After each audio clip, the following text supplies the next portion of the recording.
The broadcast is now starting. All attendees are in listen-only mode. Good afternoon, everyone. This is Laurel with Resnet. I hope you are staying safe and doing well. We are delighted today to have Bill Graber with the Energy Conservatory presenting blower door system maintenance and calibration. Thank you, Bill. Yeah, thank you, Laurel. I appreciate being invited. We're happy to be here. This was a presentation that we gave at the conference, sort of before all this COVID change in our world happened right at the end of February. And so I've made just a couple adjustments just to update it, but otherwise it's basically that same presentation, okay? So with that, at the conference it was an hour and a half presentation, and we're going to try and fit it in an hour, and hopefully still have some time for questions. Should have a couple of additional people from the Energy Conservatory joining us. And at the end, we hope to be able to answer questions. So if you have them, because of the size of the group, we can't take them live, but there is a Q&A box where you can enter your questions. And some will attempt to answer right in the Q&A chat box. And then others we may at the end answer live. So thanks for doing that. Again, I'm Bill Graber with the Energy Conservatory, or you may know us more for our products like the Minneapolis blower door and Minneapolis DuctBlatser, or the DG700 or DG1000. And this topic today is about how do we maintain and calibrate the equipment. What are some of the procedures and process for checking the gauges in the field in between when you have them formally calibrated by the manufacturer? And then talk a little bit about some common repairs. And we'll probably do a little less of that here on the webinar, but I will show you some links and some documents. The other thing that we try to do in this presentation is not just talk through, hey, here's the calibration intervals and things that, frankly, you can read on our website or on any manufacturer's website.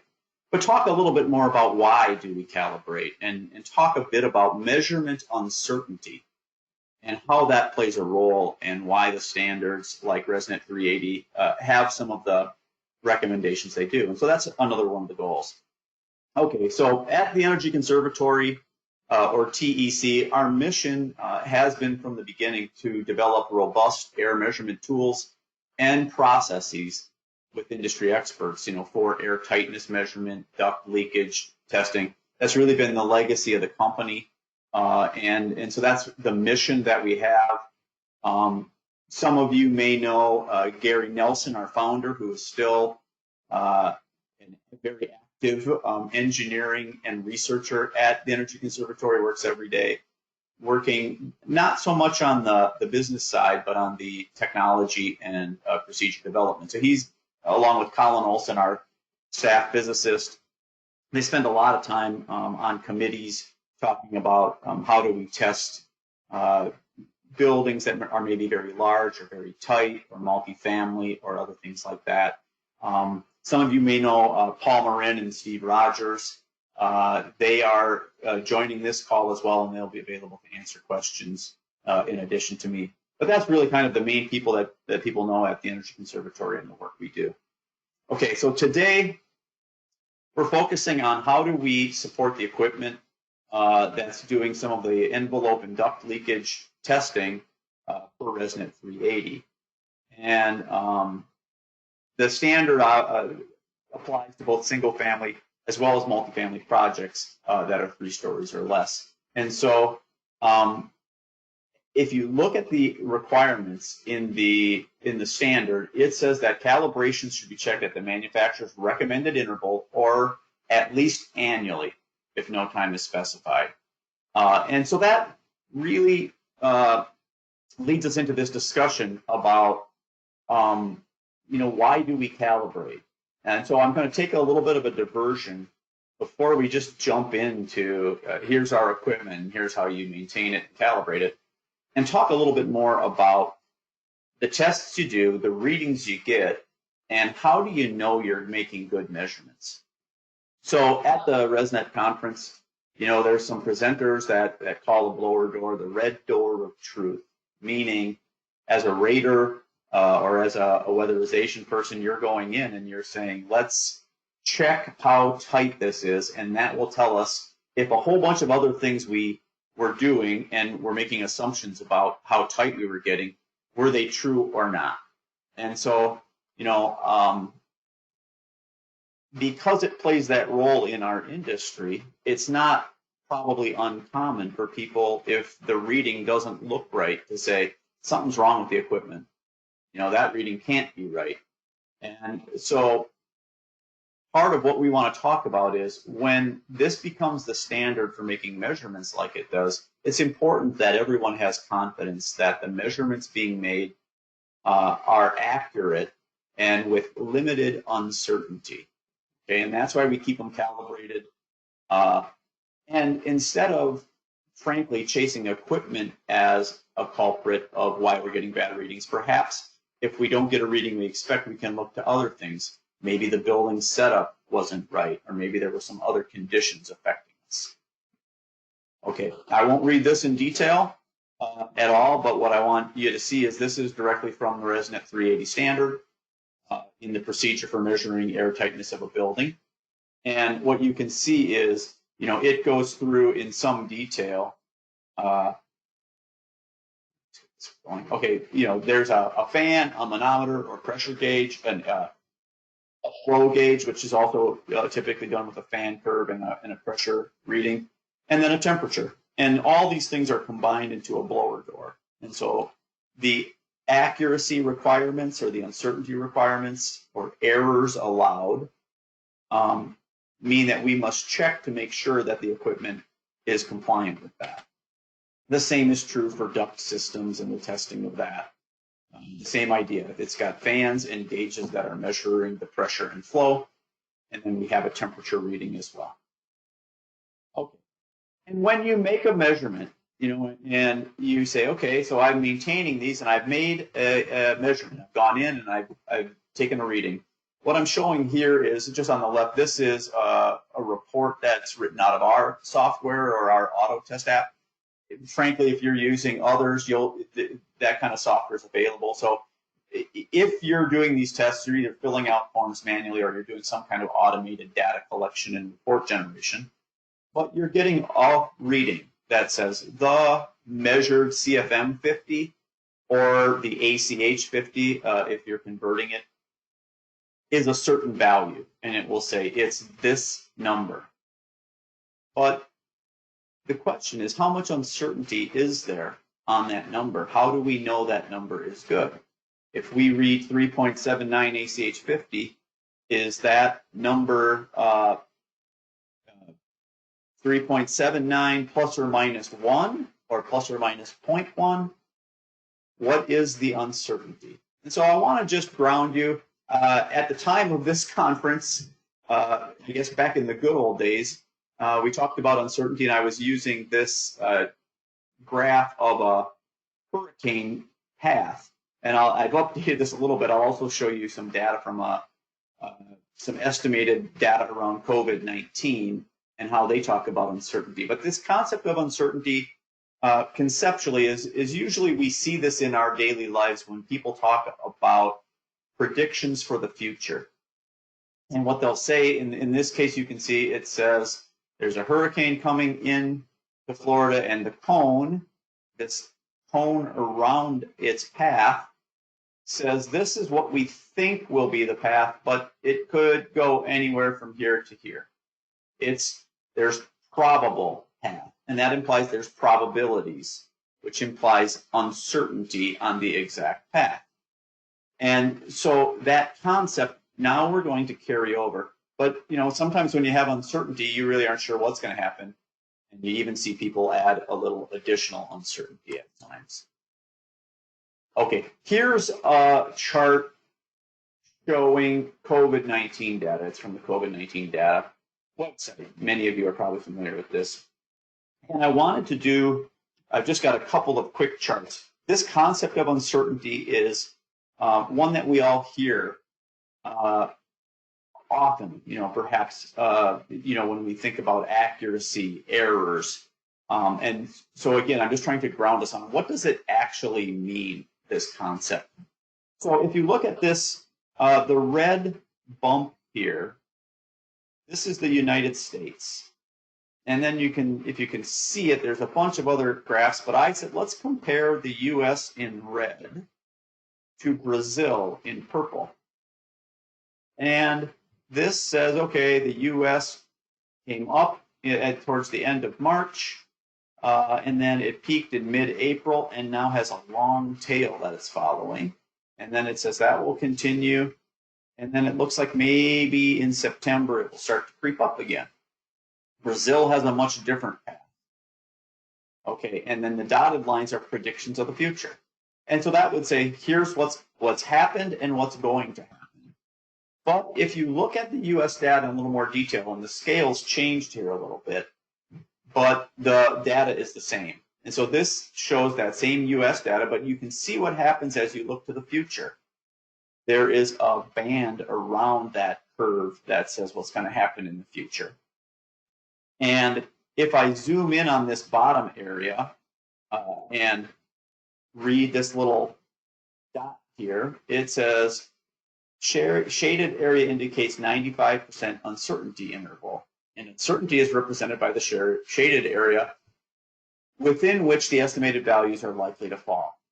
And at 95% confidence, we believe that they will fall into this band. Okay, that is really an important concept. And so hopefully now you're saying, okay, I get it for predictions of the future. When we say something's going to happen, we don't know for sure. And so we must acknowledge with uncertainty, it could be in this range. And here's the part that's kind of interesting. Even when you make actual measurements, uncertainty still exists. And that's related to the equipment, it's related to the setup, it's related to conditions, it's related to all sorts of factors. And we need to understand that when we make a reading. Okay. And so measurement uncertainty says, this is the value, but it could be in this larger range. That's the actual. So I'm going to take us back now and take all these concepts and sort of ground us back into the world we live in. Let's say we are going into a home and we are doing an envelope test and we take a measurement. And we take a reading of that house, and when we get through the test, we determine that we have about 3.03 ACH 50. And then we say, oh, I'm gonna make another reading on that. I'm not sure that's right. And I read it again, and it's just over 3.0.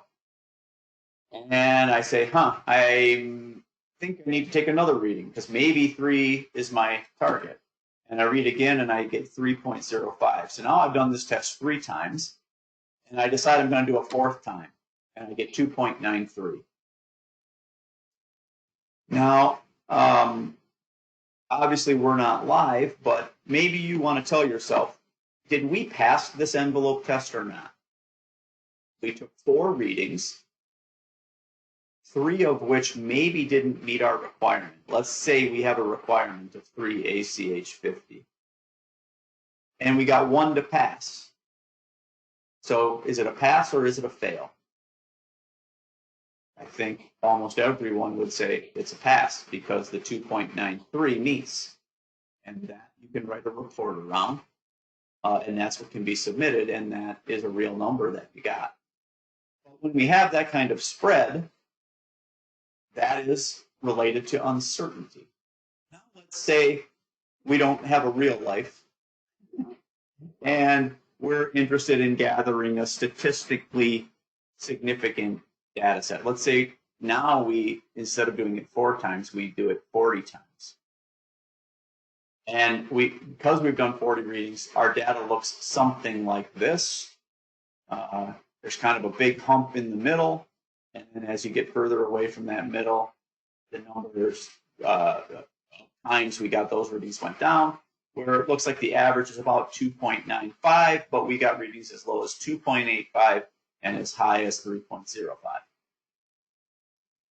And so now the question is, that's a pretty big data set. And you can see Many of you could be familiar with this kind of a curve called a bell curve, and it says that's a normal distribution. What that means is that this data says you have a certain amount of uncertainty based on these readings that fit this, and now you can start to do some statistics on this data that would tell you averages and how much variation you could see, and calculate things like a 95% confidence interval. So a lot of times when you see statistics, it makes an assumption that you have this kind of random error. Okay, what causes that kind of variation? I'm sure that you have all, depending on your experiences, seen varying readings in your measurements. And there's a lot of things that can cause it. Conditions, if it's a very windy day or a calm day, that can have an impact. What's the setup of the house? What's the setup of the building you're testing? But also the equipment. And when was it last calibrated? And are we sure it's in proper condition and not damaged? What about all of our tubing and all of the other accessories we use? So I come back to this, and I'm just going to finish up these concepts, and then we will dive in. But this is supposed to be a little bit of a grounding to answer the question, why do we calibrate and why do we maintain our equipment? So I come back. Our requirement is we need to be better than 3 ACH 50. Our average is 2.95. And some of the readings you can see we're at 3 or above. So once again, would you say this is a pass? And I think most people would say yes, because most of them were passed. Sounds like maybe one of our panelists just joined, or just letting you know that your microphone is not muted.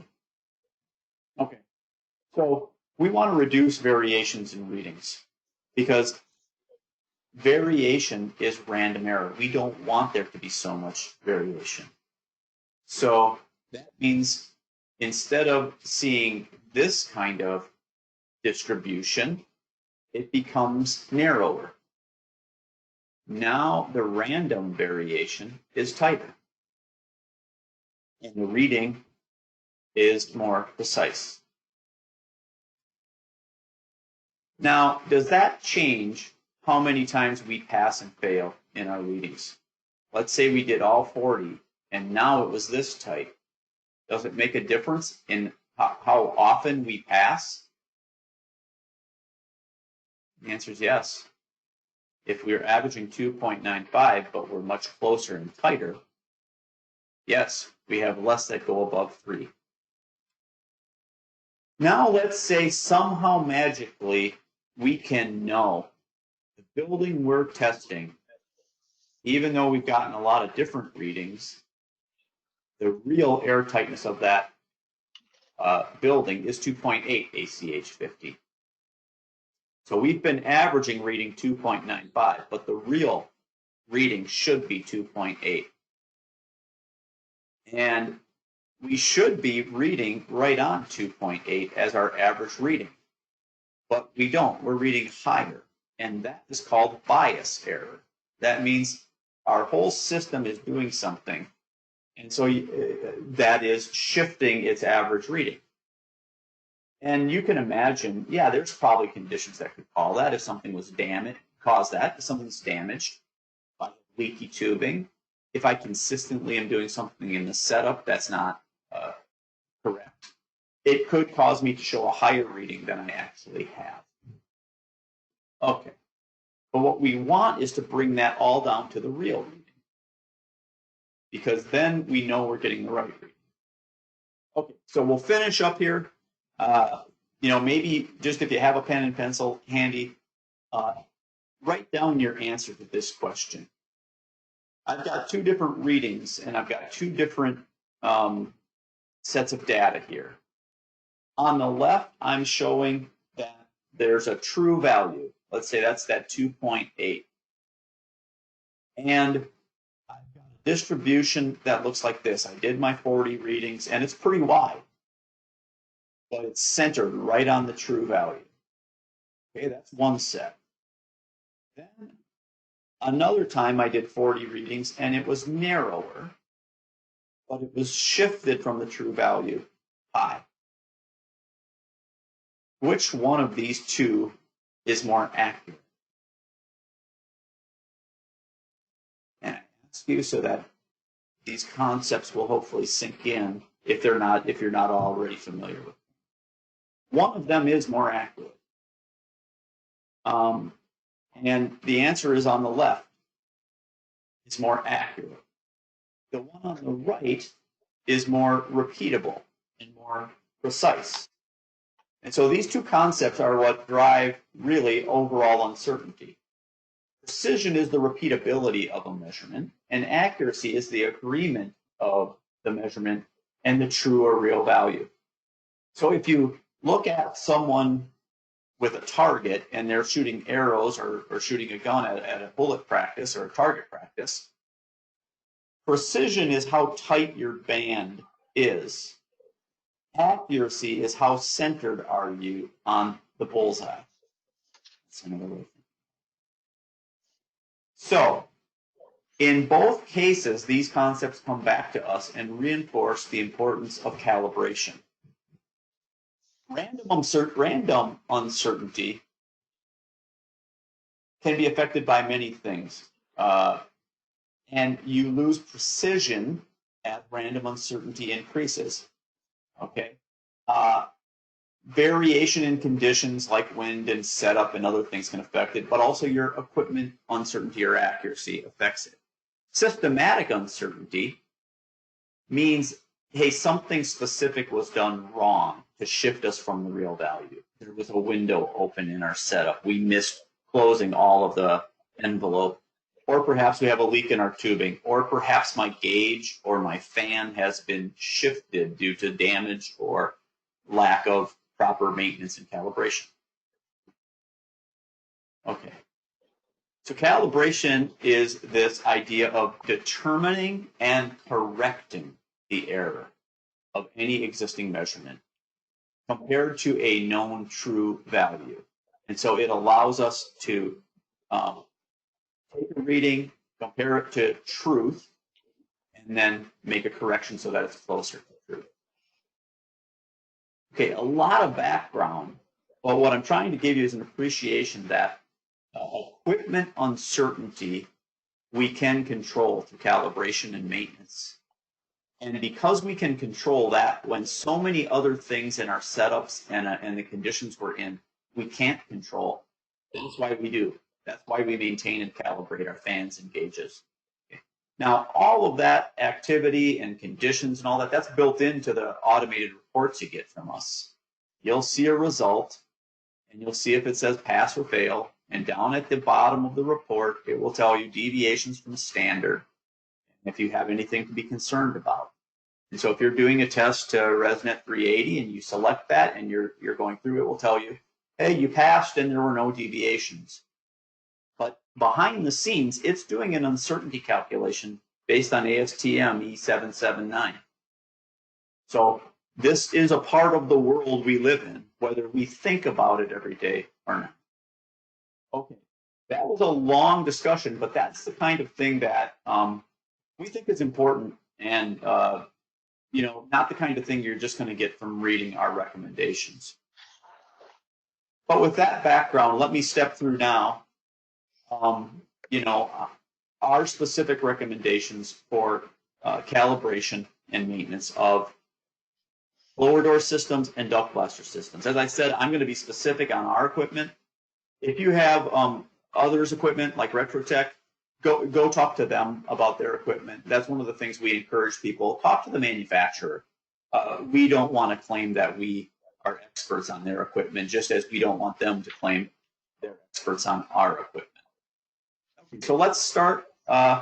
In both cases, both of these systems have a gauge, and so I'm going to start with the gauge. Okay, so in the Resnet standard, it says the device should meet better than equal or better than plus or minus 1% of reading, or 0.25 pascals, whichever is greater. And it applies to each individual reading throughout the scale of the instrument. So specifically, the Energy Conservatory recommends a 2-year calibration interval. And we do that to ensure we meet those most challenging applications and the accuracy that are required for those. And so these would be things where you're looking at perhaps a CAS safety and things, applications like that. And we like to keep the gauge as accurate as possible. Now, calibration, typically, we turn around within a couple days. If you don't consider shipping time, with shipping time, depending on where you're at, it can be a week. But what you'll get here is a before and after certificate. So we'll say, here's how it was reading compared to truth. We have a very good reference accuracy. And then after we've recalibrated it, here's how well it agrees with truth. And so we can do that at our factory. Why do we recommend 2 years? That question comes up on a somewhat regular basis. So this graph shows you data from all of the factory calibrations we've done over several years and represents about 10,000 different gauges that we have recalibrated. And what we're showing is 2 different colors here. There's a pink and there's a blue. And those represent the 2 channels of the gauge. And the y-axis shows the error that we see, and so the green lines show plus or minus 1%. And then across the x-axis, these sort of bold lines I've drawn down show each year. So some people, even though we recommend you calibrate every 2 years, there's some that don't get sent back but every 5 years. So that's something that is a part of our data set. Excuse me for just a second. I'm seeing that someone raise their hand. I just want to make sure that it's not okay. And it wasn't one of my fellow presenters. Okay. So, and we will be answering questions at the end. So at what you can see is, we could try to extend this, but once you've gone past 2 years, you can see that 2 things start to happen. One, there's a general trend, a general shift in the calibration, and it appears that both channels go in the same direction. So would that be random uncertainty or bias? Something to think about. But they both tend to go one direction, and over time, it gets worse. That bias shift gets worse, and the spread or random uncertainty gets larger. So because of that, we say we feel very confident that if you recalibrate every 2 years back to truth, that you will be meeting your spec with a very high level of conformance, better than 95% conformance to the spec. If we were to extend, now you're probably okay, but the odds of being okay get worse each year. To us, that's data-informed specifications. We think that's how it should be driven. We encourage you that no matter what you're doing, use data to drive the practices you're following on this thing. Now, I do want to talk briefly about another procedure that we have available and that many raters and weatherization people take advantage of. And that is field check. And this is a way to check your calibration. It's not a calibration itself, but it's a way to check your calibration. And so we'll talk about both of these. A factory calibration readjusts the gauge to truth. A field check just checks to say, how off is my calibration? Okay, so when we do a factory calibration, we take a gauge and we hook it up to our controller, but our controller is connected to a reference source, our version of truth, and then it's a pressure source made by Menzer.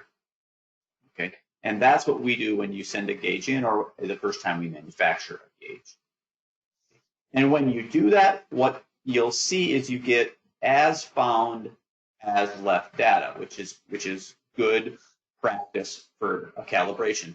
It means when this gauge came in, we looked at both channels and we took it through its paces of different pressures from, you know, 1200 positive pascals to negative 1200 pascals.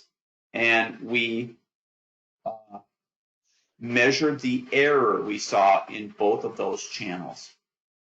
And in this case, in the as found, you can see that channel B had an error at the highest pressure of 1.4%. We then corrected that gauge. Maybe, I don't know the details, but maybe we found something that needed a little bit of fixing on it. And then we calibrated it and rechecked it and confirmed that everything passed. That is a factory calibration. Okay, yeah, this just shows that as found and stuff. Now, that's something we recommend you do every 2 years. In between those calibrations, though, what you can do is you can take any gauge that you're using and compare it to a gauge that was recently sent back for calibration, or a new gauge that was recently that you recently received delivery of. And what this allows us to do is pressurize some tubing and connect it to the one of the channels on our new gauge or recently calibrated gauge, and then hooked up to both channels of an older gauge, and you can confirm that all 3 channels are reading within a certain uncertainty of each other, so that you can feel comfortable that your equipment is working right. So it might look something like this. Okay, this one on the right I've had out for a while. This one I just had calibrated back at TEC, and I'm looking to say, okay, I'm going to read negative 500 pascals, and are they in agreement with each other? And if they're within a tight enough band, then I can feel good that they're reading right. Now we have just a little kit that you can use. This is easy to make for yourself as well. But this little kit with this syringe is available if you send us a request for it, and that allows you to follow this procedure. We also have a procedure on our website. And this is the way that the documentation looks. We recommend you do 4 pressures, plus and minus 50 and 500 pascals. And then this allows you to make this comparison. Now, one of the questions we've had in the past is, do I have to be right at 500? And the answer is no, you don't. You want to measure a higher pressure and a lower pressure. So one of the things you can find on our website is we've made a simple Excel tool that will allow you to fill in values, and it might help you keep records as well of the work you've done. It looks like this in its report, and you can fill in the yellow sections, and so it gives you a reference to the procedure.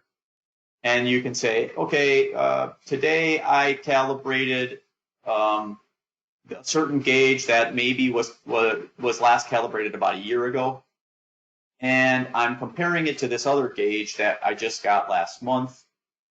And here are the exact readings I got on my reference gauge and the 2 channels of the gauge I'm checking. And then it will calculate the differences and tell you if they're within 1% of each other, and give you a pass or fail. You can then do a PDF or a print of that, put it in your files, and say, yeah, that's how I'm checking my gauges. It's a very simple tool. It's not very complicated. It's just an Excel sheet. But it can be a nice way to let it do the math for you and give you a pass-fail. You can download that on our website. If you go to our homepage and go into the calibration repair section, this Excel tool is now available. Okay, there's some other things you can do. So let's say you're on site, and you're not comparing one gauge to another gauge, but you've gotten a reading that is not what you expected.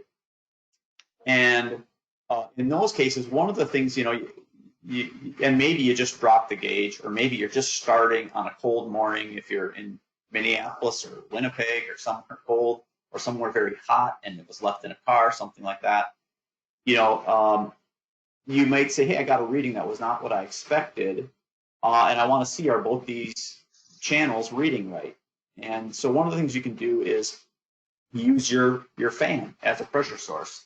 So what you do is you hook up both channels so that they have the input being the fan. And then this one might be open, but these are both referenced, or they're both referenced outside or inside, or it could be open. But you want to see that both channels are reading the same. So you'll turn your fan up to deliver 50 or 100 pascals and just see, are they within 1% of each other. That can be a quick check if you're on site and concerned. One of the last things you can do if you're just not sure about a gauge, but it is our last choice, and that is you can put the two sides of the channel, you can link them together with some tubing. The challenge here is that as you connect the tubing, depending on how you do it, you're not going to see consistent readings. And then if you set it up like this one is set up, and you say, okay, they're both about 173.8 or 9, that looks pretty good. You might see that move as the gauge, which is it has an auto zero built in to re-zero both channels. You're going to see it move as that auto zero valve opens and closes. And so that might, for some people, say, well, why is it moving on both channels? That's why, and that can cause some confusion.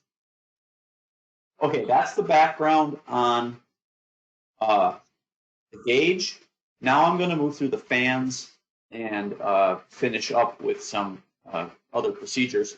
And I'm trying to reserve, I hope, about 10 minutes here at the end where we can open up and make sure that we're getting time to answer the questions you have. So I do encourage you, if you have questions, enter them.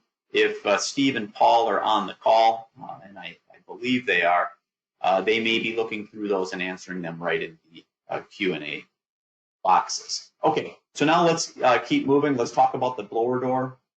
Here it says the device needs to measure flow with a maximum error of 5%. Okay, and in general, for TEC, we do not recommend fans be sent back for calibration on a regular interval.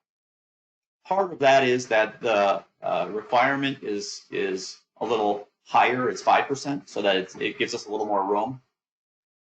And all our fans are built. Every fan that we build is designed for a process that assures that each fan meets our flow coefficients that we have well established. And that has an uncertainty of plus or minus 3%, except for our smallest ring, which has an uncertainty of 4%. Okay, and so for those reasons, we have a fair bit of headroom. And so we're saying there is some things we want you to do on a regular basis, but sending back for a factory calibration, we don't think that's required unless by following our inspection procedures, field inspection procedures, are not needed. So we recommend that you go through and do some maintenance checks on the fans at least annually.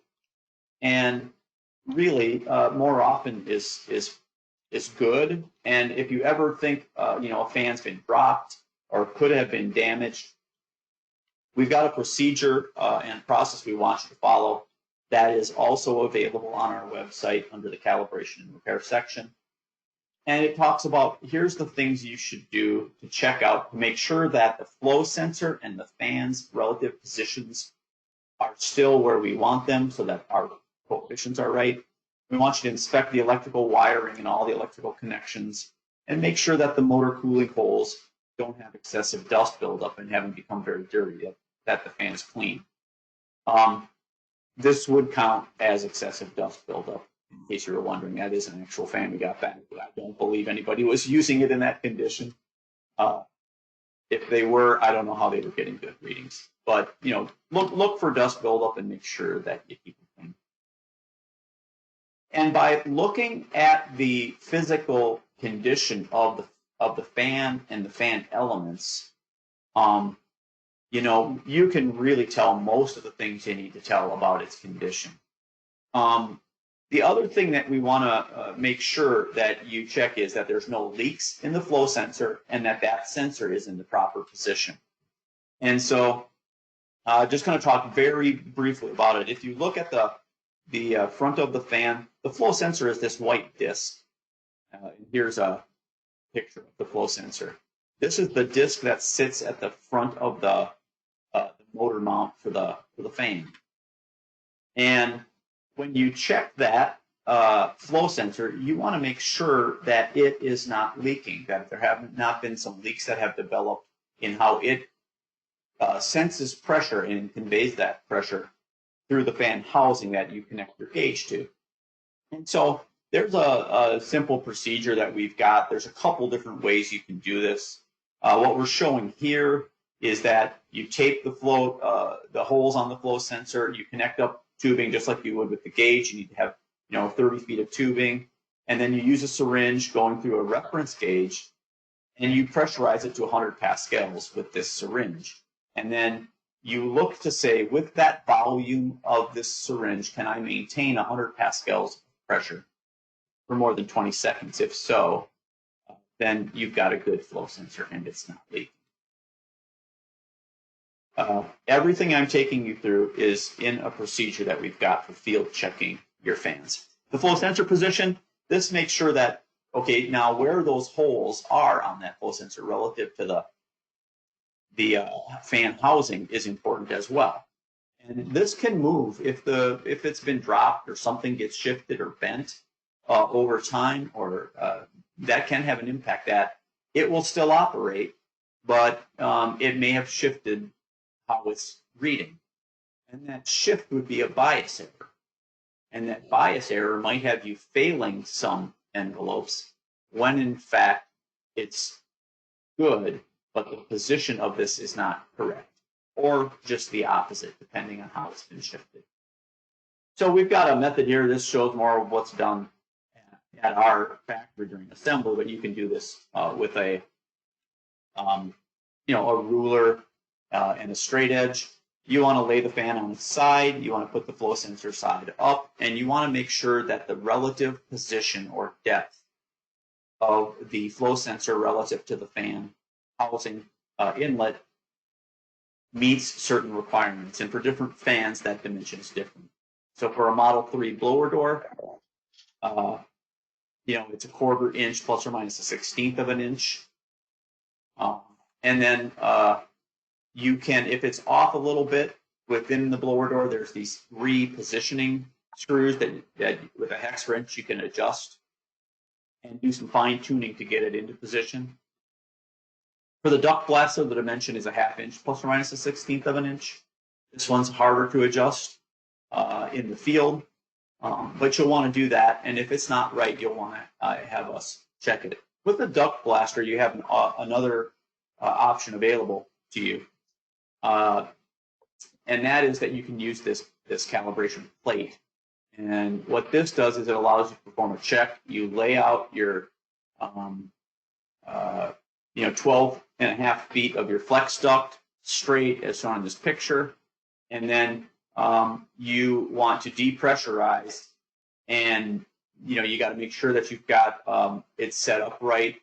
But then you will check to make sure this plate is calibrated, that you have a leakage rate of 106 CFM at 25 pascals being read, plus or minus 3 CFM, and that will tell you that your DuctBlatser is also reading. I mean, that's a very quick step through of all the procedures and our recommendations that you can find online. This last section here that I'm going to... Can you back up one on the DuctBlatser calibration plate? Yeah, thanks, Steve. Yep. Just one thing Bill didn't mention, and that is if you use the calibration plate, we've had customers mention that sometimes they get a number that's on the low side. Let me see if I can't remember if you read higher, if you read low. Let's see, you read a little bit high. If your DuctBlatser seems to be reading high when you do this test, it could be that you just have a leaky flex duct and you need to replace your flex duct. So you should always do this test with a flex duct that is new or in good condition. Inspect it carefully. After they've been drug around on concrete floors for several years, they do start to leak. And so, that's just something to watch out for if you're using the field calibration plate. Make sure your flex duct is in good condition. Yeah. Okay. I'm glad you mentioned that, Steve. And now that you say that, that actually was one of the topics of conversation at the conference when we were all together in the room. Good. Okay. So I'm going to finish up here, and then we'll go through some of the questions that were asked and see if you have some others. When you have the equipment out for several years, there's some components that over time can get worn out, and the three most common are cam levers, gaskets, and end hooks related to the blower door frame. And so on our same website, I'm just going to show you that here as we close out. Replacing the cam levers can be done pretty easily. This procedure takes you through it, but what you'll need to look for is that there's a left and right side cam levers, and so you'll want to look at what you've got, and these are very cost effective. You don't need to replace the whole frame. These can be replaced in the field, and there's a little bit of work to be done, but it's not, it's standard tools that you have, a hammer and a screwdriver, and that will take care of it. Frame gaskets also sometimes can get pulled out or worn, and when you put them in, you have to look. These can slide in and out, but only after you've pushed back out the crimp that's been put on to hold it in place. And so you need to look when you're replacing this gasket. Again, this can be bought very cost effective. Don't replace the whole piece. Go in and just push this back up. Then this rubber gasket will slide out, slide in your new piece, and then re-crimp it. And those tabs, you can do that a few times without any problems. The end hooks can also be replaced. So you don't need to replace the whole bar. Now you do need to tell us which bar you're using. Is it a frame or is it an upper support bar? But just this little hook can also be replaced. Between those three things, if you do that, the actual aluminum frame itself lasts a very long, very, very long time. And those are really the three main wear components. Okay. Went pretty quickly through some parts of that, but this is what our goal was. This is what we wanted to get through. We wanted to discuss what are the maintenance and calibration recommendations, and hopefully, my hope is that you leave here saying, and I understand why we do calibrate our equipment, why minimizing the uncertainty of our measurements is within our control, and therefore we should be doing it. We discussed a little bit about the difference between a factory calibration and the field check. Field check has a great role to play, and it can really give you a lot of confidence when you're out in the field. And then we really briefly touched on these common repairs. Now what I'm going to do is I'm just going to step out of that real quickly, and I'm going to take you to our home page. And what I want you to see here is on our home page, there's a menu item called Calibration Repair. And if you go to that page, this will take you through and give you reference documents for almost everything I showed you. Whether it's, hey, I want to send a gauge back, how do I go about do that? It gives you the form that you need. How frequently should you do it? Details of where do I send it? How much does it cost? $135 US. I want to check gauge in the field. How do I do that? What's the procedure? And here's where you find that new Excel tool that I just showed you, and you can download that from there. How do I compare gauges, channels on the same gauge?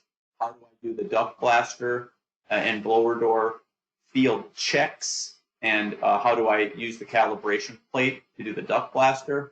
If you have an APT data, it tells you about that here. And then these common repairs, replacing the cam lever and resetting some gauges. All of that can be found at this site. So that's kind of your one place to go if you say, hey, that was a lot of information. Where do I find that? Go to our home page and click on the calibration repair menu. Right, with that, I'm going to see Steve and Paul. Have you guys been looking? Have we been getting any Q&A questions that you feel we should try to answer while we're all on the phone? Or have you been able to handle? I've answered in the text a couple of questions that I answered, send to all, so everybody hopefully saw those answers. Looks like we've got one hand raised by Richard Costello, so I can unmute Richard and we can see if Richard's got a question. Thanks, Steve. Okay, Richard, I think I've unmuted you and it's telling me that you're self-muted, so maybe you can unmute yourself and then we'll be able to hear you.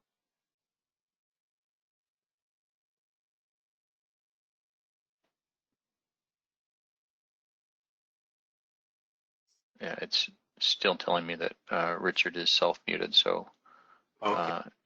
just let us know if you got a question. So, Steve, I'm seeing one that I'm just looking at, and this might be a new one. I can't tell. Does the length of tubing matter? Does it need to be 30 feet, or is 10 to 15 okay? And I believe they're talking about field check. Yeah, so I answered that one, and I answered it this Okay. way. You can use a shorter piece of tubing, but what you're going to notice is that the shorter the tubing gets, it gets really, really sensitive to how far you move the syringe, number one. And then number two, when the auto zero valve, you know, does its thing, when it auto zeros, the pressure is going to drop more. So the idea with the 30 feet of tubing is to have a little bit more air volume in there. It's just a little bit easier to control, and it will be a little bit more stable as you're trying to take readings. So that's the reason for 30 feet. But if you can do it successfully with 10 feet of tubing, then go ahead. Yeah. Is there any danger with that amount of total volume, Steve, that you could slam that syringe and get a pressure spike that would damage the auto zero valve? Not with 10 feet Not of with that tubing. much. Yeah. No, Okay. but if you did it with 1 inch of tubing, you might be able to damage the sensor with a syringe. Yeah. Yeah. Okay. Let's see.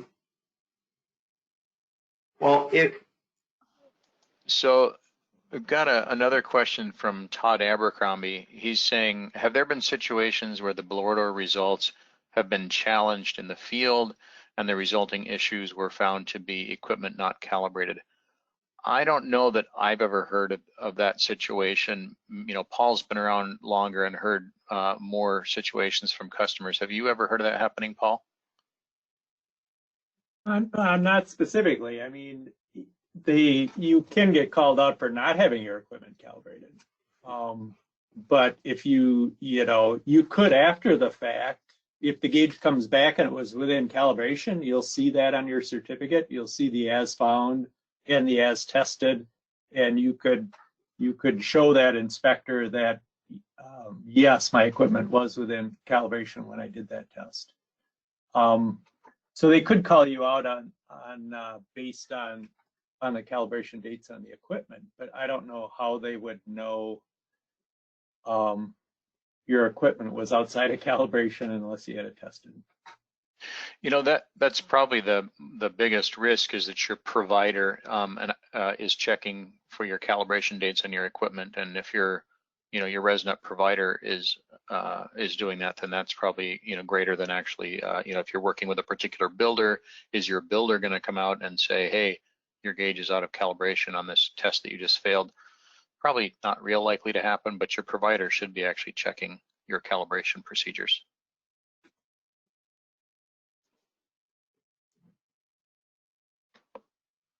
And then Eric Kaiser is asking, what's the best way to deal with wind outside during a blower door test? And the best thing there that we've found is if you put the outdoor tube, the pressure reference to outdoor, if you put that tube on the leeward side of the building, and you put it right where the exterior wall of the house meets the ground, that tends to be one of the quietest or least amount of wind noise spots in the whole test. So leeward side, right where the wall of the building meets the ground, is usually the quietest place to put it. Other things that you can do is duplicate your points. On a really windy day, statistically, if you do 5 measurements at 50 pascals, that gets you better results than doing just 1 point for sure. But doing multiple points at 50 pascals is even a better result than, and averaging them gives you a better result than if you do a multi-point test at lower pressures, because when you get to the lower pressures, that's where your wind noise is the worst problem. Yeah, Steve, is it fair? There's some discussion in the market about some new approaches to minimize the effects of wind, and put some, damping on the wind signal. And I think it's fair to say that these have, in the past, been sort of come and gone, meaning Gary Nelson, Paul, Colin, they've done a lot of testing of a lot of different approaches over the years to try to minimize this impact. And what you just recommended is really what we have found through our testing and research to be the best. Doesn't mean that maybe some new claims aren't true. We aren't sure, but things sort of come and go on this topic because it is such a big, important topic. So we understand the question. And yeah, I would add a couple more things too. The one thing people try a lot of different things to dampen the wind, and we do get this question fairly often. Some of the things you don't want to do, people will put a tube in a 2-liter bottle, but I've heard where people drill a hole in the cap of a 2-liter bottle and put the tube in there, and now you've created a closed system. And when the sun shines on that pop bottle, your pressures will go up a lot.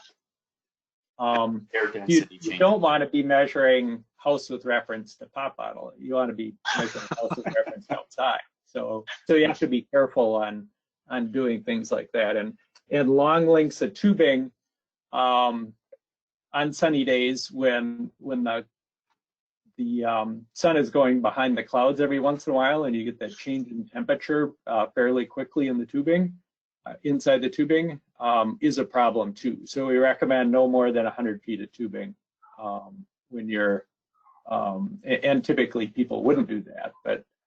And specifically, there's another part of that, what Paul's saying, yeah, if the sun's shining on the tubing and the tubing is at a different level from the manometer. So if everything's on exactly the same level plane, and the tubing heats up or cools down, it won't have an effect. But usually there's at least a couple feet difference between where the tubing is outside and where the manometer is located. And if you can make that all on the same level, that will minimize that effect. Yeah.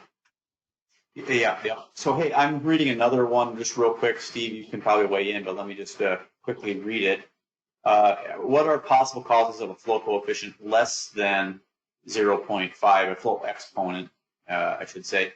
And, I'm surprised someone's saying that they've seen it happen a couple times. I think that means something's wrong with the setup, doesn't it? Because Bernoulli would say, even with a sharp edge, 0.5 is the coefficient. So you shouldn't get a reading below 0.5 on your flow coefficient. Yeah.